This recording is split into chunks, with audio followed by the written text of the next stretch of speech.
1 Samuel, chapitre 9. Il y avait un homme de Benjamin nommé Kis, fils d'Abiel, fils de Tseror, fils de Bécorat, fils d'Aphiar, fils d'un Benjamite. C'était un homme fort et vaillant. Il avait un fils du nom de Saül, jeune et beau, plus beau qu'aucun des enfants d'Israël, et les dépassant tous de la tête. Les ânesse de Kis, père de Saül, s'égarèrent. Et Kis dit à Saül, son fils, « Prends avec toi l'un des serviteurs, lève-toi, va, et cherche les ânesses. » Il passa par la montagne d'Éphraïm et traversa le pays de Shalisha, sans les trouver. Ils passèrent par le pays de Shalim, et elles n'y étaient pas. Ils parcoururent le pays de Benjamin, et ils ne les trouvèrent pas.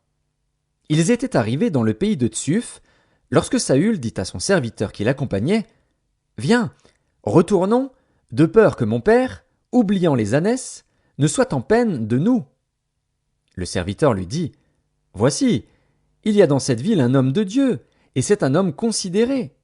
Tout ce qu'il dit ne manque pas d'arriver. Allons-y donc.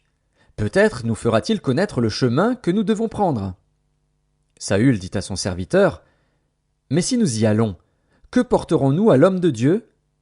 Car il n'y a plus de provisions dans nos sacs, et nous n'avons aucun présent à offrir à l'homme de Dieu. Qu'est-ce que nous avons? » Le serviteur reprit la parole et dit à Saül, « Voici, j'ai sur moi le quart d'un sicle d'argent.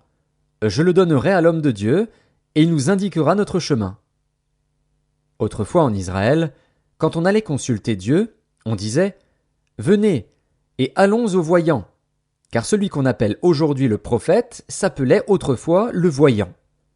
Saül dit à son serviteur, « Tu as raison, viens, allons. » Et ils se rendirent à la ville où était l'homme de Dieu. Comme ils montaient à la ville, ils rencontrèrent des jeunes filles sorties pour puiser de l'eau, et ils leur dirent, « Le voyant est-il ici? » Elles leur répondirent en disant, « Oui, il est devant toi. Mais va promptement, car aujourd'hui il est venu à la ville parce qu'il y a un sacrifice pour le peuple sur le haut lieu. Quand vous serez entrés dans la ville, vous le trouverez avant qu'il monte au haut lieu pour manger. Car le peuple ne mangera point qu'il ne soit arrivé, parce qu'il doit bénir le sacrifice. Après quoi, les conviés mangeront. Montez donc, car maintenant vous le trouverez. » Et ils montèrent à la ville. Ils étaient arrivés au milieu de la ville, quand ils furent rencontrés par Samuel qui sortait pour monter au haut lieu.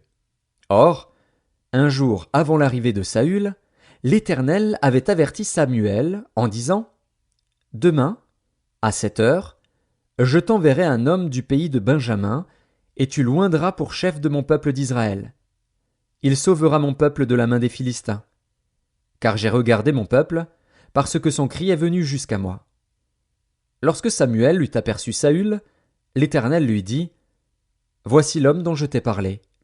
C'est lui qui régnera sur mon peuple. » Saül s'approcha de Samuel au milieu de la porte, et dit, « Indique-moi, je te prie, où est la maison du voyant? » Samuel répondit à Saül, « C'est moi qui suis le voyant.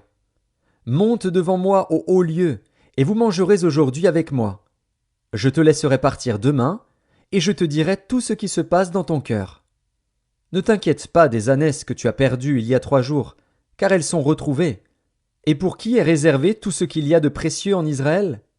N'est-ce pas pour toi et pour toute la maison de ton père? » Saül répondit, « Ne suis-je pas benjamite, de l'une des plus petites tribus d'Israël? Et ma famille n'est-elle pas la moindre de toutes les familles de la tribu de Benjamin? Pourquoi donc me parles-tu de la sorte? » Samuel prit Saül et son serviteur, les fit entrer dans la salle, et leur donna une place à la tête des conviés, qui étaient environ 30 hommes. Samuel dit au cuisinier, « Sers la portion que je t'ai donnée, en te disant, mets-la à part. » Le cuisinier donna l'épaule et ce qui l'entoure, et il la servit à Saül. Et Samuel dit, « Voici ce qui a été réservé. Mets-le devant toi, et mange, car on l'a gardé pour toi lorsque j'ai convié le peuple. » Ainsi Saül mangea avec Samuel ce jour-là.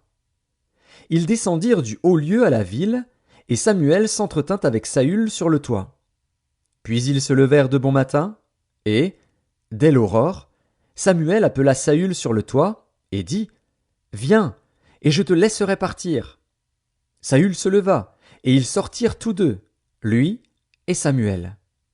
Quand ils furent descendus à l'extrémité de la ville, Samuel dit à Saül, « Dis à ton serviteur de passer devant nous. » Et le serviteur passa devant. « Arrête-toi maintenant, reprit Samuel, et je te ferai entendre la parole de Dieu. »